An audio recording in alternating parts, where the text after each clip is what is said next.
Rob says, Coach Kimrey let me out like a Christmas tree in church basketball 10 years ago. Yeah, he can shoot it, man. But it's not quite fair, especially. I see you smiling over there, man. I see you smiling. Come on, let's get you in on that right now. What's It was up, Tim? that you could light us up in basketball. And I'll put me in there as well, because your office was the gym for a long time, right? That wasn't fair at all. Yeah, I mean, I was able to practice a little bit, but that was a long time ago, Tim. Now I'm just trying to preserve whatever golf game that I can have in my spare time. How's that looking these days? It's not very good, man. You know, what's funny is I played really well last year in the summer before the season. It's the best I've ever played in my life. I think I just stopped caring about the score, went out there, hit about 15 balls, and would go play.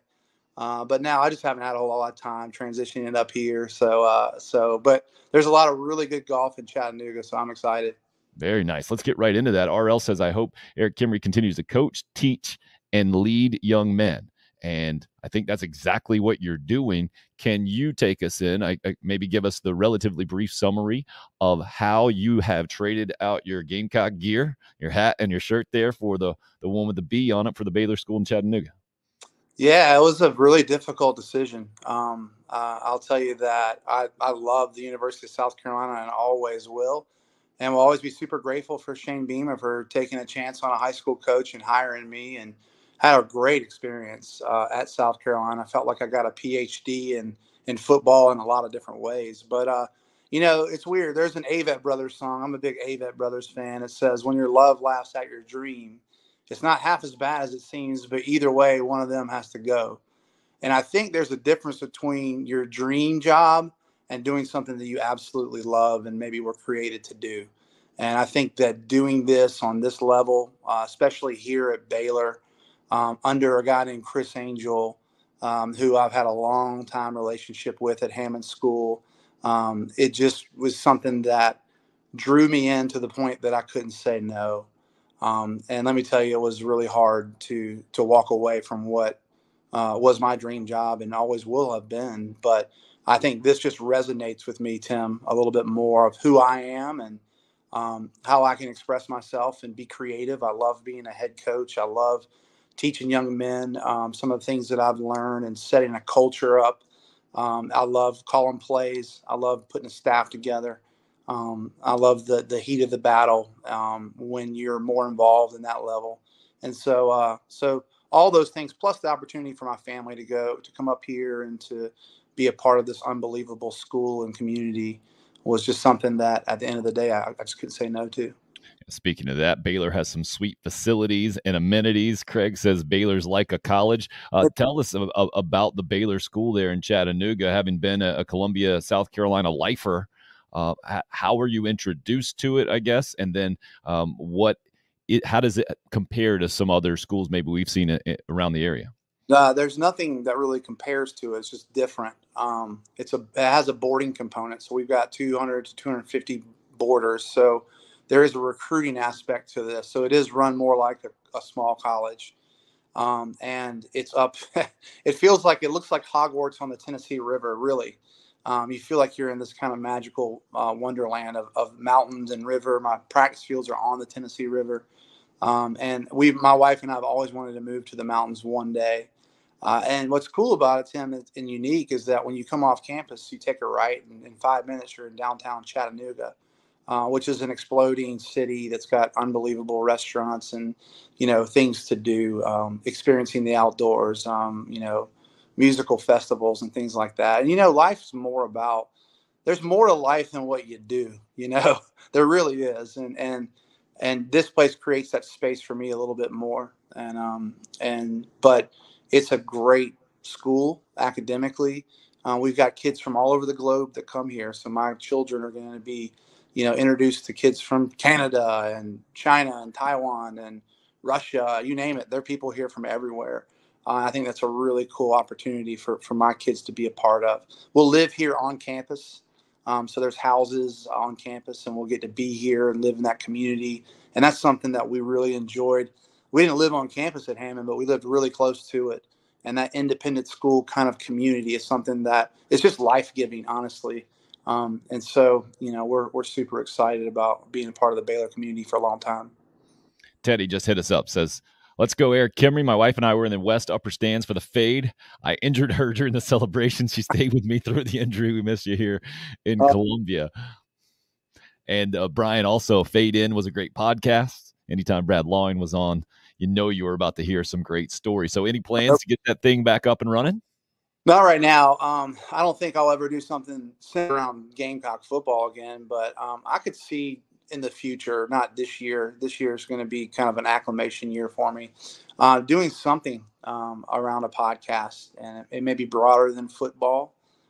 It may be broader than it would be broader than South Carolina football, but I mean, I'll never say never. I enjoyed that. It was something that kind of leap of faith, just did it, didn't know how it would be received. And I just value good dialogue. And so for me to sit around and grab guys and be able to sit around a table and share a beer and tell stories, like they mentioned, Brad was one of the kings of that. And then just talk ball. It was really fun and enriching for me. So I'm glad that some people liked it. And, I think that in the future, sometime down the road, I'll probably I kept all my equipment, despite some people wanting to buy it when I was leaving town. So one day we'll probably do something. I don't know what that'll be or what it'll look like. Valuing good dialogue and still choosing to join this program. I appreciate that for sure. First ever Harry Potter reference on the show in show number 2, a little bit earlier. He's Erik Kimrey, former Hammond head coach, lastly as a Gamecock football assistant coach, and now the new head coach at the Baylor School. Erik, wanted to, as you were talking about making the adjustment back to high school, it reminded me of a little tangent I went off on yesterday, and I stole it from Matthew McConaughey, of all people. He wrote a book recently, Egocentric Utilitarianism. Was something that he dug up. It was a list he wrote kind of right out of college and was hoping to somehow get there, where what you do yourself, the thing you want to do most, turns out to be what is most useful for the whole world.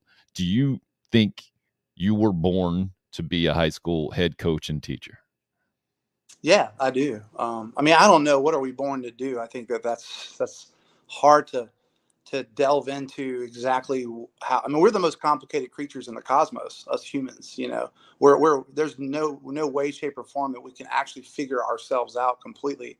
I think it was Socrates that said, "Know thyself." Well, good luck. We need help for that. So to say with in a definitive way, this is what I was born to do. I don't know. This is what I'm doing. So clearly, but something drew me back to this. And like I said, it's something that I think it resonates with who I am as a human more. And listen, man, it was awesome. It was a dream to go to South Carolina, and people recognize you in restaurants, and people, of course, kind of equate success and professionalism and your career to overall, I guess, worth, societal worth, maybe.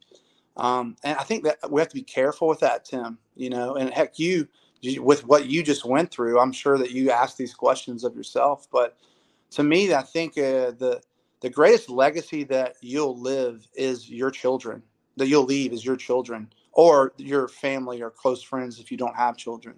It's not what you do in your career. I think that's an American lie.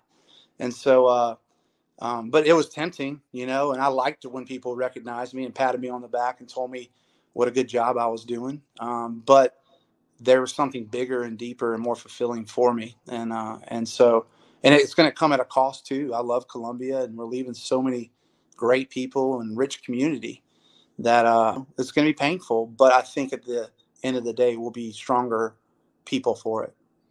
How was coaching college football like what you thought it would be? How is it different than you thought it might be? Yeah, listen, again, way more nuanced, of course, in the schemes and stuff like that.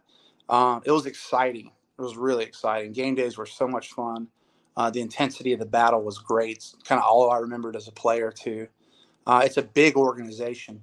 There's a lot of people in that building, between the training room and Justin King's room and Taylor Edwards and his recruiting room. And of course, the analysts and the GAs and the nutritionists. It's a huge operation. And I thought Shane, being a first-year head coach, did such a great job of managing that and trying to congeal everyone together around particular visions and values. So, it was what I thought it was. And I knew the time sacrifice that it would be as well. So, I knew that that was what you were going to be doing the majority of your time, and there was going to be a sacrifice from our family and things of that nature. And it wasn't really that why I left. It was really more about this opportunity and knowing this job was only going to come open probably once in my life, and just not being able to say no to it, honestly. What was recruiting like for a guy who's been in high school for as long as you were, and then you flip to the other side, and now you're talking to a bunch of high school guys, selling them the vision of Gamecock football and Shane Beamer? One thing I think that might have changed a little bit, I noticed your text game has gotten significantly quicker. Boy, you're right there with me when I was texting with you a little bit ago. Anything besides the text game change on you a bunch?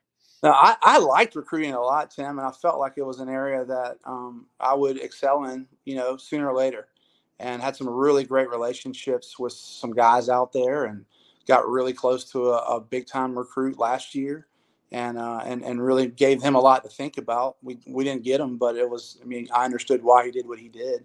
I enjoyed going into high schools and talking to high school coaches and picking their brain and getting out of the office a little bit. I really enjoyed the recruiting side of it. And here you're on the other side of it where these guys come in. We got like 10 kids on our team right now that have Division I offers. So we have a flux of college coaches coming in.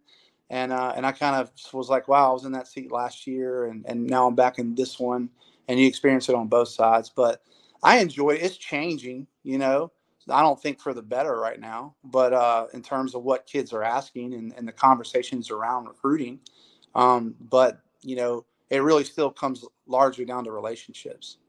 Tell me more about what you just touched on there, how it's changing right now. I think you're talking about name, image, and likeness.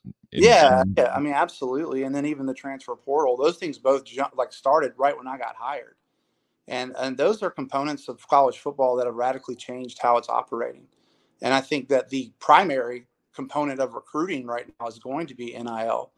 And it used to be those things, we all know that things happened under the table before in the past, but now they're the point of conversation, the number one point of conversation for young men wanting to play college football and their parents. And I don't blame them, because the sport is now professionalized, and you can't blame kids for acting in a professional manner. If it was my son and he could go to one school and it was going to be because they had great academic programs and a great culture and a great environment, or another school that was going to guarantee him $1 million a year, that's tough to turn down. And so I think that being a recruiter now is more like being an agent, and you can't set up deals and things of that nature, but people are asking all the time, like, what can you do for me? What are you doing? So like it or not, because there's some positive elements to it, but I do think that there's elements that we are going to have to contend with as college football fans. NIL is the driver now. And if you're not highly organized, as a university or behind the scenes of supporters or however you're going to do it, you're behind the game for sure. So I went off on the tangent yesterday. The show's called Unrestricted Free Agent. It would be highly hypocritical of me to say, oh, I can't believe these potential college football players or the current ones want to maximize and use leverage and cash in as much as possible. No, I'm all for it. I don't understand the other side of it, the outrage and calling it in crisis right now. I think it's in flux. It's certainly evolving.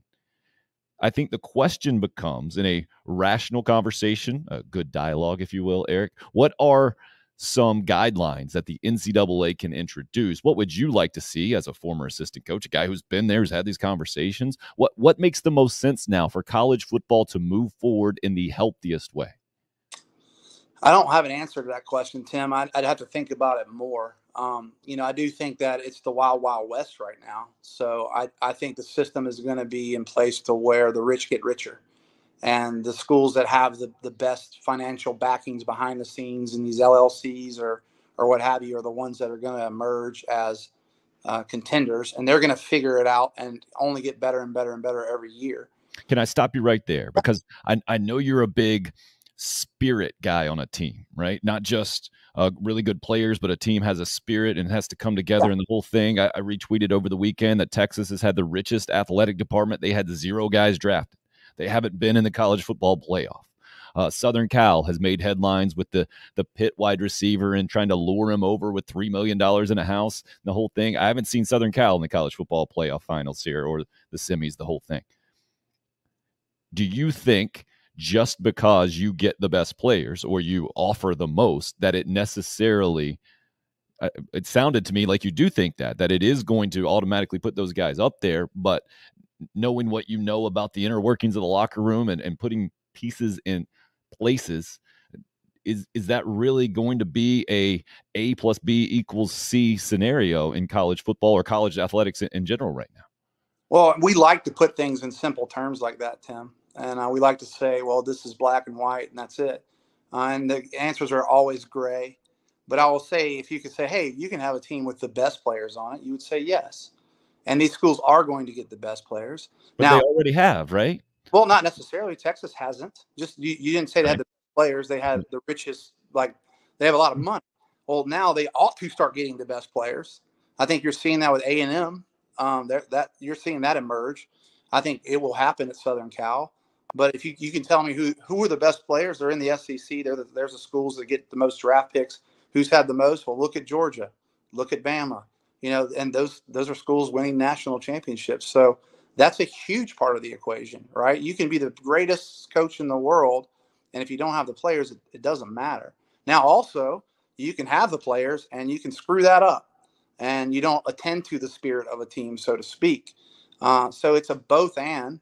But I will say this: like, if you have the players, you have the greatest, of course, all leverages and advantages that you can have. And so now I think that whole the spiritual dynamic of coaching, it will always still be there. It just looks different in the NFL, where these guys, this is a job for them. It's not quite as personal, whatever. So some of those dynamics that you have to employ more of on the high school level, they're not going to be there as much on the college level. It's going to be more driven like the NFL's driven. Listen, we all enjoy watching the NFL. So I'm not saying it's the end of the world at all. And, I don't think it's time to throw in the white towel and say college football is over. It's just going to be radically different. And we're going to gain some things and we're going to lose some things. I don't think many people are talking about what we've lost, but and it's just going to be interesting to see what happens. Maybe we'll have you on a little bit later if you've given a little bit more thought to exactly the way that the NCAA might be able to get a handle on this thing. I know you can't put the toothpaste back in the tube, so to speak, or the genie back in the bottle. I get that. But I think right now where we're at is college football in general looking for some guidelines to just contain, because I was a loud critic of the NCAA dropping the ball and not putting any kind of restraint out there to begin with. They had the opportunity. They saw this coming. They knew it. I agree. And they didn't do it. And now you have the state to state different deal, and it's a mess. It's messy. I said yesterday. I think it's going a little bit hyperbolic to go. College football is a complete mess and in crisis in the whole thing.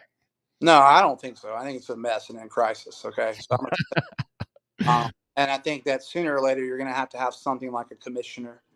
You're going to have to put some parameters around what these schools can spend on kids, a salary cap. So it's going to look more and more like the NFL. That's what. Now, who all gets into this league? I don't know. How do you decide that? So it's interesting to hear all the theories out there right now. And I certainly don't wish to be in that seat in terms of trying to figure that out, because it's a lot. In Europe, you have this club level, right, where it's never been tied to the university. And I think the hard part for American universities is, okay, we have this thing that's football that's making all of this money. What do we do with the educational component? You don't want to divorce it from the university, because, I think a big part of why people love college football is because of that attachment. Because there's a part of me in South Carolina watching that team, because I went to school there. There's a pride element too. How do we preserve that in the midst of professional athletes now?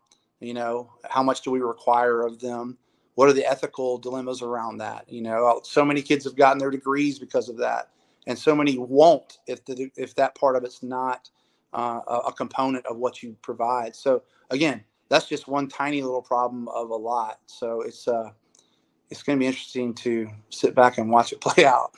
On the whole, do you think name, image, and likeness good or bad? I'm a good guy. These guys are getting more of what they deserve, in my opinion, from a player standpoint. Would you go the other way right now? I don't agree with your question. Gotcha. Okay, what's a better way to phrase it then? I hate I the leading questions. I can there's completely accept that.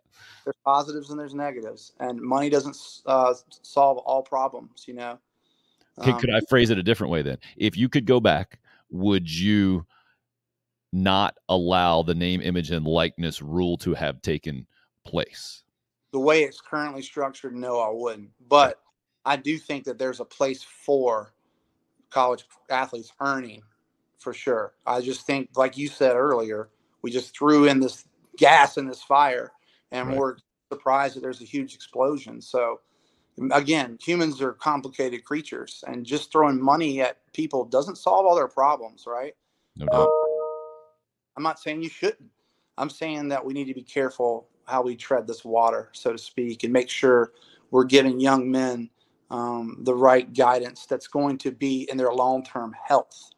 And I mean, you see it all the time. Just because you throw money at something doesn't make it better all the time. At the same time, I think that there was a large neglect of these student athletes too.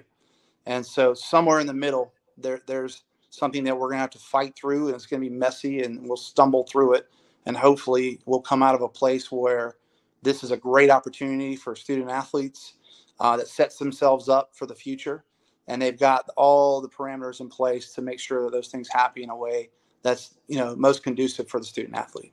Well, it's good to get your opinion. Certainly, much more qualified than mine. A guy who's been in the living rooms talking to recruits here recently on the college side of things. Have had the college coaches come to your high school campus multiple times, and now doing that as well. He's Erik Kimrey. I'm Tim Hill. Erik, I wanted to get into Gamecock football real quick. If you have a few more minutes with us, just specifically for Gamecock fans out there. You mentioned the job that you thought Shane Beamer did as a first-year head coach, the job of leading the program. Obviously, 2 wins to 7 wins is a vast improvement. What happened in the bowl game was shocking to me, for sure. Going up and down the field, when I was sitting in the stands there at Bank of America Stadium against North Carolina, I was just in awe compared to some other games that I've seen. So where do you feel like the state of the program is now, and where is it headed? I think it's in a good place. You got to remember the league's unbelievably competitive, so you're always going to be scrapping and fighting to improve. And we did that last year, and a lot of that was scrapping and fighting. And you got to give Coach Beamer credit for that. He was a guy that stayed super positive through the year and encouraged guys. And even when we had some games where we really struggled, I feel like we went into every game feeling like we could win and be competitive. And then you win more than you lose, and that was a great first step. But anytime it's a second year in a new job, I feel like the most growth is going to happen. We say in football all the time, like the biggest growth that happens is between game 1 and game 2, right? Because you're able to look back and you've been tested, and who performed and what do we need to clean up and things like that. And I'm sure that will be the case too. I'm excited. I can't wait to watch. I know that Coach Beamer will have the teams ready to play and believing in each other. And I think that you're going to see an improved football team this year. What does that look like in the end? I have no clue. Sometimes, like last year, we forced a lot of turnovers, and that really helped us win some football games. Are we going to be able to do that again next year? How much does the offense improve with a guy like Spencer Rattler under center? That's an unbelievable weapon. So there's some unknowns for sure, but overall, I think that the trajectory of Carolina football is very good. Spencer Rattler, what are your thoughts? Super impressed. From all accounts, very much a professional, looking to come here and learn a lot and perform. And so an unbelievable asset for the team. And I'm excited to watch him play. And what about the Gamecock offense in general, having been there in it, on that staff last year, seeing the frustrations and the struggles? As fans, we only see the finished product. We see what does work, what doesn't work, and then we all have our opinions. Where is the offense going? And can you give us a few examples or some thoughts from last season, maybe how we from the outside just are not clued into everything that's going on, or maybe the philosophy behind what we end up seeing? Well, you got to remember, we played some really good defenses in there too. But I think, overall, I'm going to miss not coaching a guy like Jaheim Bell, who was so exciting. And he saw as the end of the year went on how much of a dynamic player he is, and Austin Stogner coming into that room, and Trey Kenyon, who I've got a lot of respect for, did a good job for us. So selfishly, I miss being around those guys and being able to coach them. But I think, listen, the quarterback is really the biggest component of the offense, really of the team. And to have to start 4 different guys last year, that's a huge challenge that people don't realize how much you have to change what you're doing week in and week out to fit the strengths of a quarterback. And we certainly had to do that last year. And there were times that we had some struggles that were self-induced, and sometimes that was because of who we were playing. You played Georgia's defense. Heck, the whole defense got drafted almost. It's hard to do a whole lot there. But I think, too, you got a lot of guys that are learning a new system. And now it's year 2. And you've got a full year and a full another spring practice, and now get into the summer of prep. And I think those guys are going to feel way more comfortable with what we're doing. And I think that the offense is going to be vastly improved. Quick question on that. Frank Martin said during his Final Four run, one of the reasons why his team was so successful is he had really experienced guys like a Sendarius Thornwell, for instance, who would be on the court and know exactly what adjustment to make because of all his experience being in his system. Is that something, does that translate over to a second year in an offense, to where even if a quarterback's the first year guy, whether you have most of the guys in the second year of the same offense, where they will know more intuitively what adjustment to make on the field, what Marcus Satterfield wants to see? Yeah, absolutely. And that's what's hard in today's game when you have the transfer portal and guys kind of in and out, is that, those 3rd and 4th year players, there's less and less of them. But we got some guys up front that have got a lot of game experience. I think that's where to start. And I think that those guys are going to feel more and more comfortable with what we're doing and what the coach is set to do. And again, I'm not in those meetings anymore, so I don't know exactly where things have changed or where they're going to stay the same. But there's a lot of great things that we were doing last year, and we had some success at times, and sometimes we struggled, and that's normal for a first year offense. And but again, I think that I would hope to see, and I think we will see a big improvement on the offensive side of the ball this year. Some great coaches in that room, and I know they're working hard to get things in a better place. And one big complaint last year, Craig touches on here, with a lineman confused with the system. Then you see a couple of guys trying to block one guy and other guys getting free. That's what we saw from a fan's perspective. Can you explain that, or maybe give us some insight on that? I mean, again, it's a first-year deal going in. There's times that people do some things that confuse you. I think people love to throw grenades at the offensive line. Sometimes it's the tailback that misses a block. Sometimes it was a tight end. Sometimes the quarterback missed the read. So there was blame to go around for sure at times when we struggled. But again, I really feel confident that going into a second year, the experience those guys have, and again, to have a guy like Spencer Rattler, because when things do inevitably fall apart up front, because the SEC is a D-line league, man. Those guys are really, really good. They're going to make their plays, but to have a guy that can extend plays the way that Spencer will be able to is going to be a huge benefit. Erik Kimrey, man, show number 2. Really appreciate everything. If you guys couldn't figure out, he also teaches philosophy. You're going to do that again at the Baylor School, is that right? Yeah. All right. How about get us out then on an inspirational quote or something deep, if you have it, Here you go. off the top of your head. Let's hear. Straight Bob Dylan, okay? Because he was a philosopher at heart too. Behind every beautiful thing, there's been some kind of pain. So Gamecock fans, hold on. How about that? Erik Kimrey, man. Really appreciate the time. Yeah. Best of luck to the Baylor School. Hope to have you back on sometime soon. Yeah, man. Thanks.